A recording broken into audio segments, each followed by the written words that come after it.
네, 안녕하세요. 뉴마인드입니다. 모든 인간은 착각 속에 살고 있다 라고 말씀하시는 분이 있어서 직접 만나봤습니다. 과연 어떤 얘기일지 한번 직접 들어보시죠. 안녕하세요. 네, 안녕하세요. 먼저 자기소개 좀 부탁드리겠습니다. 예, 저는 서울대학교 인문대학 서서문학과에서 학생들을 가르치고 있는 김창민 교수입니다. 반갑습니다. 모든 인간들이 착각 속에 살고 있다고 하셨는데 예, 이게 무슨 의미인가요? 자아에 대한 인식이나 세상에 대한 인식은 착각이다. 예를 들어서 우리는 뭐 빨주, 노초, 파남보 이거 무지개 이제 색이라고 하는데 네. 사실은 색 자체가 있는 게 아니고 파동이 우리에게 그렇게 인식될 뿐이지 그게 모든 동물에게 같은 색으로 인식되는 건 아니다. 그냥 우리 나름대로 해석할 뿐이지 실제 그 색이 존재하는 것은 아니다. 그렇게 말씀드릴 수 있겠죠? 아, 맞네요. 언뜻 생각해보면 인간이 만약에 어떤 사과가 있을 때 사과를 바라보면 우리가 보는 색은 빨간색인데 다른 동물이 봤을 때는 빨간색이 아닐 수도 있다. 그 빨간색은 실체로 존재하는 것은 아니다. 우리의 해석일 뿐이다. 뭐 그런 말씀이죠. 어떻게 보면 이 세상을 바라볼 때 모든 것을 착각한다고도 볼 수 있을까요? 예, 뭐 거의 대부분 착각이라고 볼 수가 있죠. 그러니까 우리가 이 세상에 존재하는 빛 중에 한 10% 정도밖에 감지를 못한다고 합니다. 그 다음에 소리도 마찬가지겠죠. 이 지금 지구가 자전하면서 태양 주위를 돌아가는 그 공전하는 데 따른 소리가 어마어마한 소리가 있다는데 우리는 듣지 못하거든요. 우리에게 들리지 않는 것은 존재하지 않는 소리라고 생각하는데 실제로 그런 소리가 없는 건 아니라는 거죠. 사실 보통 사람들 입장에서는 믿기 어려운 얘기일 수도 있거든요. 우리는 이 세상, 그러니까 뭐 이 우주나 그 다음에 아주 그 작은 미세한 세계에 있어서 우리가 인식할 수 있는 능력이 너무나 작기 때문에 거기에서 그러니까 착각이 일어나는 것 같습니다. 예를 들어서 예전에는 지구도 평평하다고 사람들이 생각했잖아요. 그 역사가 수천 년의 역사죠. 네. 수만 년의 역사고. 근데 최근에 와서야 이제 사람들이 지구는 둥글구나. 그렇죠? 그리고 태양이 다 지구를 돈다고 수천 년 동안 우리가 믿고 수만 년 동안 믿고 살았는데 최근에 와서야 지구가 태양을 도는구나. 이렇게 인식을 했잖아요. 그러니까 우리가 큰 우주를 생각할 수 있는 능력이 없었기 때문에 많은 착각을 하고 살아왔고 또 이 미세한 미시세계를 인식할 수 없었기 때문에 그런 없는 세상이라고 생각하거나 그렇지 않은 세상이라고 착각하고 살아왔죠. 하지만 지금은 우주망원경이 있고 또 전자현미경이 있으니까 과거에 우리가 생각지 않았던 세계를 많이 알아가고 있는 거죠. 이게 착각에서 조금씩 벗어나고 있는 단계다. 그렇게 말씀드릴 수 있을 것 같습니다. 네. 사실 이 뇌과학계에서도 인간의 감각이 좀 부족하다. 네. 부족하기 때문에 우리는 실질적으로 이 세상을 인지할 수가 없다. 이렇게 보는 입장이거든요. 결국 일치하는 이제 생각이네요. 종교나 어떤 네. 철학이나 이런 관점에서도 혹시 이런 얘기가 있을까요? 종교라는 것은 주로 이제 인간에 대한 어떤 설명, 아니면 우주에 대한 설명, 아니면 사후세계에 대한 설명, 뭐 이런 것들을 가지고 인간들을 이제 설득하려고 하는 거라고 보이는데요. 시대별로 다신교에서부터 그 최근에 한 몇천 년 사이에는 종교도 이렇게 변해오고 있는데 제 생각에 종교는 아직까지 상당히 좀 보수적이라서 현대의 뇌과학이나 생물학이 알려주는 그 진실이나 아니면 사실을 쉽게 이렇게 받아들이는 것 같지는 않습니다. 근데 이제 철학 같은 경우에는 종교와는 달리 새로운 과학적인 발견이 있으면 새로운 어떤 이론들이 등장해 온 것 같습니다. 예를 들어서 코페르니쿠스가 이제 지구가 태양을 도는 거다. 네. 그렇게 얘기하니까 그러니까 기계론적 그 세계관을 그 데카르트가 이렇게 얘기를 하죠. 그리고 이제 뉴턴의 만유인력 이론이 나오니까 그 다음에는 이제 존 로크가 경험론적인 철학을 또 설파하거든요. 최근에 그 또 상대성 이론이 나오니까 노스 화이트헤드 같은 철학자는 이 우주는 이 실체로 존재하는 게 아니고 어떤 과정이나 사건의 연속일 뿐이다. 뭐 이런 얘기를 하죠. 뭐 우리가 잘 아는 그 니체가 신은 죽었다고 했는데 그거는 진화론이 나오고 난 뒤에 신이 인간을 만든 게 아니구나. 그러니까 이제 니체는 신은 죽었다고 얘기하는 거죠. 그런 자연적인 자연과학의 발견이 이 철학의 흐름을 많이 바꿔왔다고 저는 생각합니다. 거기에 비해서 종교는 아직 굉장히 따라가기가 어려운 속성이 있겠죠. 네. 제가 이제 과학 채널을 이제 운영을 하다 보니까 어떤 과학 콘텐츠를 올렸을 때 많은 종교인 분들이 아니다 반발을 많이 하시거든요. 너네도 착각하는 거다 약간 네. 이런 식으로 얘기할 수도 있을 것 같아요. 예, 예. 종교인들 입장에서는. 맞습니다. 예. 그러면은 교수님께서도 이제 모든 인간이 착각한다 라고 말씀하셨는데 내가 착각하는 건 아닌가? 그럴 여지도 있죠. 그래도 어떤 과학이라는 것은 실험을 통해서 증명된 것들, 네. 뭐 그것들을 가지고서 이론을 만드는 건데 종교는 그렇지는 않잖아요. 그렇죠. 믿음에 믿음에 의지하는 거지. 믿어라. 그 외에는 뭐 다른 입증할 방법이 없죠. 네. 그러니까 아마 점점 그 종교의 위력이 떨어지는 게 아닌가 그런 생각이 듭니다. 사실 과학이 종교를 뭐 대치하려고 만들어진 건 아닌데 네. 많은 사람들이 종교와 과학을 대치시키는 경우가 많이 있는 것 같아요. 어떻게 보시나요? 종교나 과학이나 추구하는 바는 같다고 생각합니다. 무지한 상태에서 벗어나서 좀 더 행복한 삶을 사는 것, 아니면은 이 세상을 좀 더 잘 이해하고 나를 잘 이해해서 거기에 맞게 합리적으로 살아가는 것. 뭐 그게 서로가 추구하는 공통된 목표라고 생각하는데 서로 방법이나 이 시각이 다를 뿐이지 추구하는 목표는 같지 않나 그런 생각이 듭니다. 상당히 많이 이제 동의가 되는 부분들입니다. 그러면은 아까 말씀드렸듯이 인간은 결국 다 누구나 착각을 하는데 그렇게 생각하면 약간 허무주의에 빠질 수 있을 것 같아요. 절대적인 어떤 기준이 없어지는 거 아니야 이렇게 누군가는 말할 수 있을 것 같거든요. 너도 착각하고 나도 착각하면 그럼 누가 맞는 거야 이렇게 볼 수도 있는데 약간 모든 사회의 구성원들이 이런 식으로 생각하면 좀 혼란이 오지 않을까 이런 우려되는 면이 좀 있거든요. 그 대안으로서 제시할 부분이 혹시 있다면 어떤 게 있을까요? 예를 들어서 이제 나는 여전히 지구는 평평하다고 믿고 너는 둥글다고 믿고 그냥 이건 불가지론이다. 알 수 없다. 이렇게 얘기를 할 수 있다는 거잖아요. 네네. 예. 그러면은 그런 사람하고는 대화가 좀 어렵기는 어려워요. 어려운데 아마 점점 줄어들겠죠. 나는 여전히 지구는 평평하다고 여기고 살 거야. 뭐 그런 사람이 있을 수 있겠죠. 나는 미생물의 세계는 없다고 볼 거야. 네. 그럴 수 있겠죠. 뭐 그래도 아마 그런 사람들은 항생제는 먹지 않을까 싶긴 한데. 예. 근데 사실은 그렇게 미생물의 세계를 인정하지 않는다면 거기에 맞게 일관성 있게 행동해야 되는데 그렇지 않고 어떤 특정한 경우에만 자기의 신념을 이야기하는 거는 설득력이 좀 떨어진다고 봅니다. 그래도 적어도 우리는 양보하고 서로 이게 이제 대화가 필요하긴 하겠죠. 상대를 존중하고 상대의 인식을 아니면 판단을 어느 정도 존중하는 것은 필요하지만 그래도 점점 지혜로워지고 무지에서 벗어나는 그것이 필요하지 않나 싶습니다. 오늘 한국 사회도 서로 자라온 환경이 다르거나 경험이 다르면 사람들이 이제 대치돼서 이렇게 싸우고 있는 상황인 것 같은데요. 저 사람의 생각은 저 사람이 경험에 의해서 환경에 의해서 이렇게 만들어졌고 나도 사실 이런 주관적인 그 한계가 있다는 걸 인정하고 서로 대화를 좀 할 필요가 있지 않을까. 네. 너는 틀리고 나는 맞다는 생각은 진짜 대단한 착각인 것 같습니다. 왜 착각하는 사람이냐를 자꾸 강조하느냐면 바로 그거죠. 우리가 좀 평화로운 그런 사회 또 그걸 바탕으로 성장하고 또 진보하는 그런 사회로 나왔으면 좋겠다 이런 생각입니다. 자신이 착각한다고 깨닫는 순간 남도 착각하고 나도 착각할 수 있으니 대화가 필요하다 네. 이런 결론에 다다를 수 있고 예. 그때부터는 소통도 가능하고 그렇죠. 이렇게 된다는 말씀이시죠. 예. 상당히 말처럼 쉬운 건 아닌 것 같아요.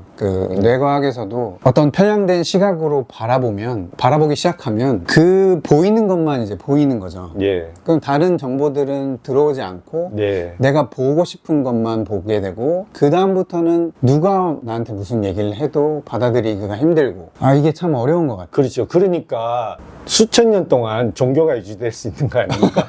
왜냐면 남의 얘기 안 들으니까 네네. 거기 딱 문 닫고 사는 거죠. 그래서 세계적으로 4대 종교니 하는 게 유지될 수 있는 게 인간의 그런 속성 때문에 그렇죠. 철학적인 관점에서도 인간의 이런 속성 어떻게 보면 우리의 욕구나 욕망이라고 볼 수 있는데 이 욕망에 대해서는 어떻게 보고 있나요? 철학이나 뭐 종교나. 종교에서는 뭐 분석적으로 뭐 얘기는 하지 않지만 일단 욕망을 좀 줄여라, 욕망을 잘 다스려라 얘기는 어떤 종교나 하는 것 같습니다. 음. 예. 근데 이제 최근에 이제 그 철학적으로는 네. 그 헤겔은 그런 얘기를 했어요. 인간의 욕망 중에서 가장 근본적인 것은 남으로부터 인정받고 싶은 욕망이다. 예, 내가 남으로부터 인정받고 싶은 욕망이 가장 근저에 깔려 있다는 거죠. 그래서 예를 들어서 뭐 권력을 잡고 싶고, 왜냐면 권력 잡은 사람한테는 뭐 다들 인정하잖아요. 그죠? 네. 예. 그거는 어디서 오느냐면 인간이 사회적인 동물로 진화해 왔기 때문에 남들에게 따돌림을 받는 것은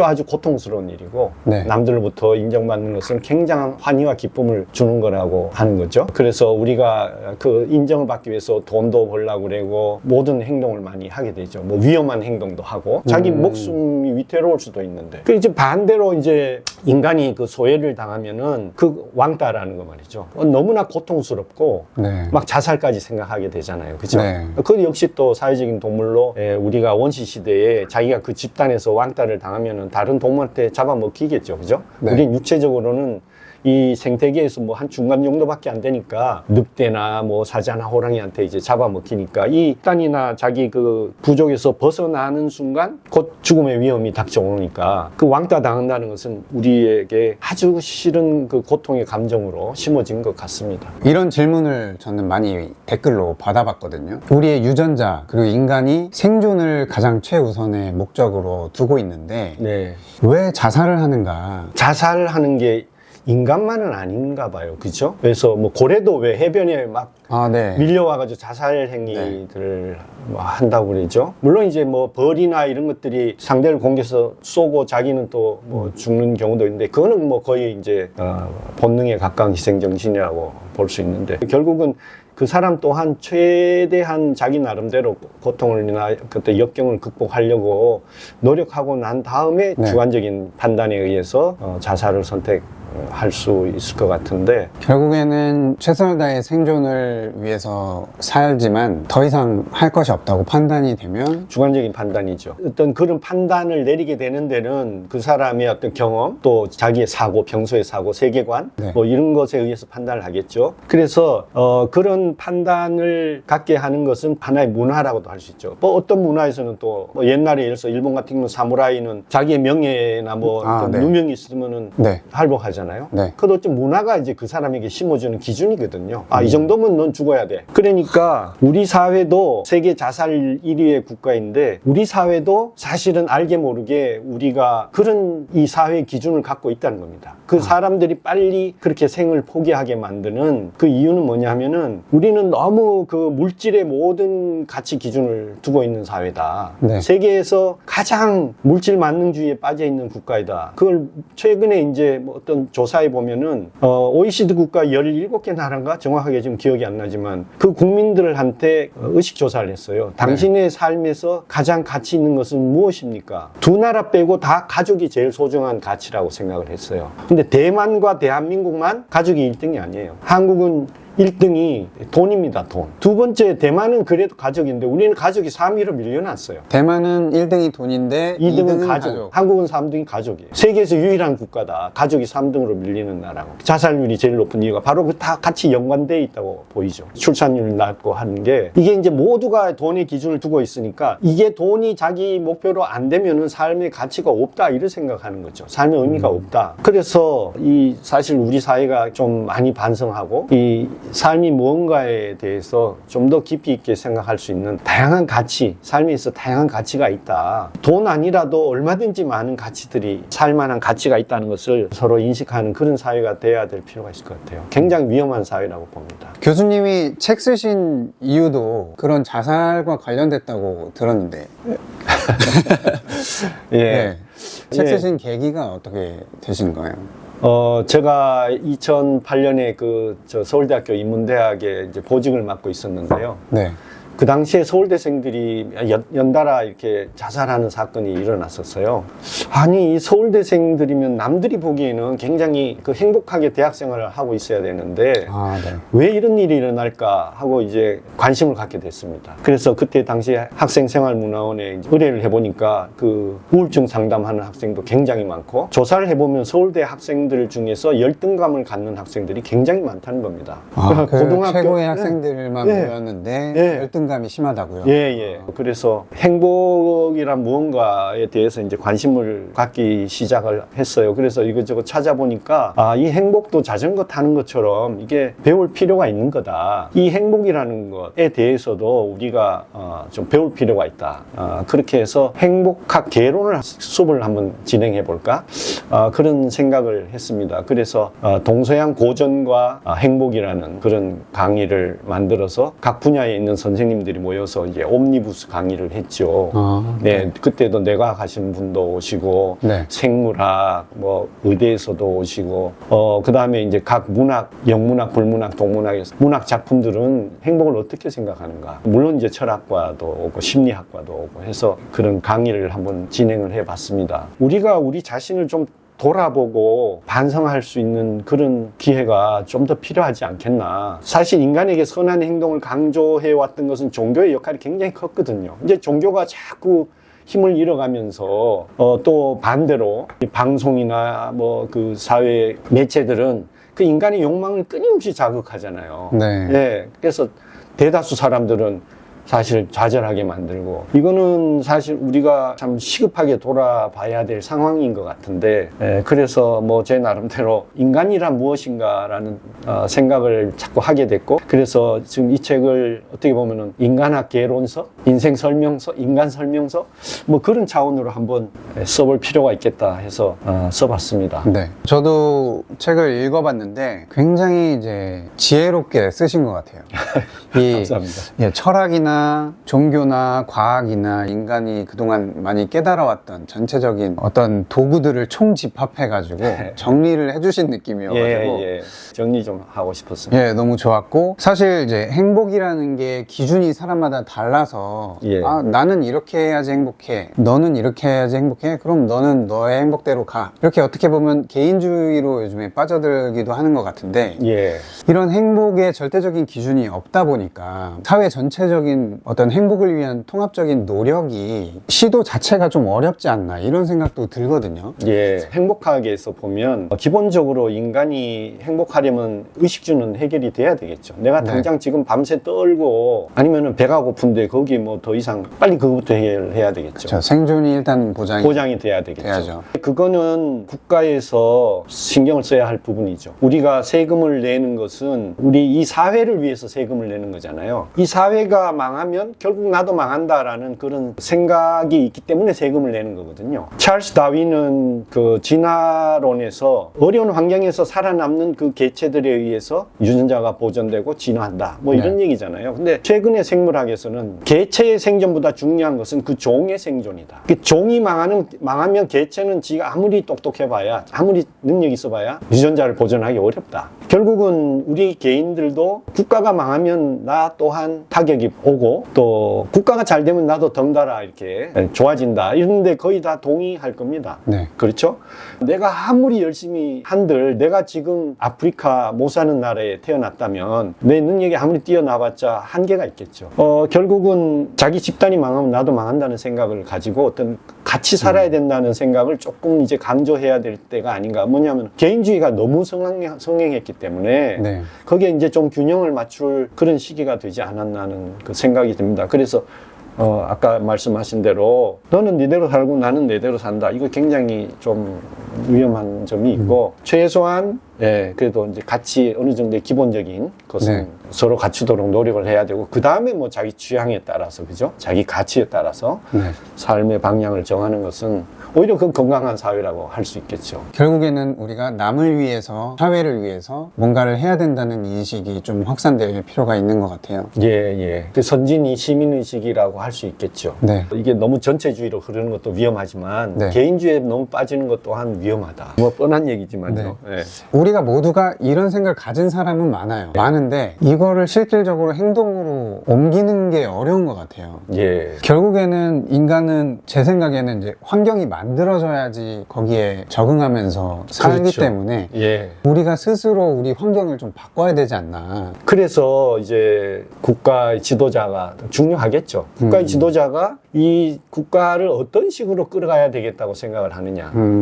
대통령부터 국회의원들에 이기까지. 그 다음에 교육자들이 학생들을 어떤 사람으로 만들어야 되겠다. 그런 생각이 중요하고. 또 집에서 부모들은 자녀를, 내 애를 어떻게 키워야 되겠다 하는 그 생각이 중요하겠죠. 왜냐하면은 우리의 생각이 이제 행동의 출발점이니까요. 이게 뭐 너무 비관적인 것만은 아닌 게요. 우리가 예전에 우리 대한민국 사람들이 거리에 소매치기도 많았고, 침 뱉는 사람도 많았고, 뭐, 우리도 후진국 시대에는 뭐 그랬습니다. 거리에 휴지가 널려 있고. 그렇죠. 불과 몇십 년 만에 그렇죠. 이렇게 된 범죄율도 거죠. 많이 줄고. 그렇죠. 네. 또 요즘 SNS가 또 그런 데는 큰 단점이자 장점이 될 수 있으니까 금방 이제 또 좋은 뜻들이 이렇게 확산이 될 수도 있을 것 같고요. 비관적인 것만은 아닐 것 같습니다. 그런 좋은 인식들, 우리가 이제 스스로를 자각하고 사회를 위해서 변화할 수 있는 이런 인식들이 확산되는데 아주 중요한 책입니다, 여러분. 우리 모두가 이제 착각하고 살고 있다는 것을 깨닫게 해주는 책이기도 하고, 종교적인 관점이나 어떤 철학적인 관점, 그리고 과학적인 관점까지 모두 아울러 가지고 다룬 책이기 때문에 한번 보시면은 좋을 것 같습니다. 마지막으로 한 가지 질문을 드리고 마칠까 하는데요. 네. 교수님 개인적으로는 행복하십니까? 이 정도면 잘 살고 있다 그런 생각을 하고요. 또 제 주변에 뭐 식구들이나 저인데 얘기가 아빠는 너무 행복하게 살고 있는 것 같다. 그렇게 얘기합니다. 예, 그런 얘기를 합니다. 그래서 좀 미안하기도 한데. 그렇다면 혹시나 이제 행복하지 않다고 생각하실 수 있는 이 구독자분들이나 이거를 보시는 분들께 한 말씀 해주신다면? 누구는 일부에서는 뭐 이미 우리 인간은 태어날 때부터 행불행이 정해져 있다 뭐 그런 얘기도 하지만 꼭 그런 것 같지도 않습니다. 보는 관점에 따라서 자기가 이 세상을 어떻게 바라보느냐가 어떤 그런 물질적인 그 한계를 충분히 극복하고 남을 수 있다고 생각을 합니다. 인간은 본성이 사회적인 동물로 이렇게 진화해오고 살아왔기 때문에 그런 인간 간의 관계를 통해서 얼마든지 행복을 느낄 수 있고 또 보람도 느낄 수 있고 그런 생각이 듭니다. 실존주의 철학에서는 우리 인간은 참 보잘것없는데 이 세상에 내던져졌다. 그래서 자유는 주어졌지만 그 허물을 이 세상에 내던져진 그 존재로서의 허물은 뭐 필연적이죠. 그렇지만 사실 그 현대 과학이 얘기하는 것은 생물학이나 뭐 물리학에서 얘기하는 것은 이 우리 인간은 우주에 내던져진 게 아니고 우주의 한 부분입니다. 우주 그 자체죠. 만약에 우주가 어떤 의미를 갖는다면 그것은 이제 우리가 현재 아는 한 우리 인간을 통해서 표현될 수밖에 없겠죠. 그래서 내가 하는 행동은 곧 우주의 일부로서 우주가 하는 행동입니다. 그 수십억 년의 그 시간을 통해서 만들어진 나의 생명, 이 생명을 마음껏 누리고 그것이 우리가 할 일이 아닌가 그런 생각이 듭니다. 네, 오늘 좋은 말씀 감사합니다. 네, 여러분 오늘 착각하는 인간이라는 책을 쓰신 서울대학교 김창민 교수님 모시고 좋은 얘기 한번 들어봤습니다. 많은 분들께 도움이 되는 시간이 되었으면 좋겠습니다. 감사합니다. 예. 구독과 좋아요, 댓글은 더 좋은 콘텐츠를 만드는 힘이 됩니다. 감사합니다.